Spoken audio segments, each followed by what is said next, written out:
experts? Are you going to use internal staff? Are you going to use an approach to delivering that project, or are you going to use a more traditional waterfall sort of method to enable your project to deliver on its deliverables?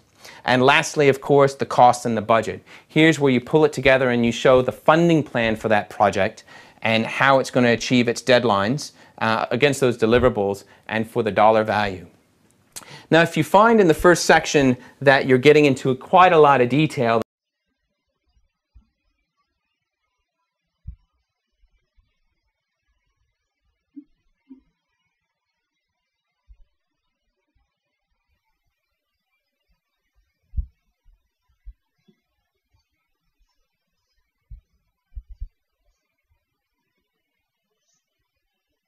one of the things I like to do when I talk about writing effective proposals is I like to approach it from the perspective of what the county is going to look for when you're actually submitting a proposal.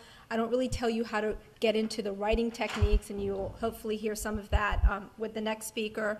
But my goal is to really tell you that we see the pitfalls that we've encountered and how to make sure that when you're submitting a proposal, you're doing so in the best light.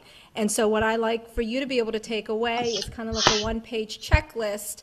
So while I'll go into each one and give you some examples and give you some experiences we've had in these areas, I like to kind of present it in a checklist format so you can kind of take a look at it next time before you're actually submitting a proposal to the county or to any government agency.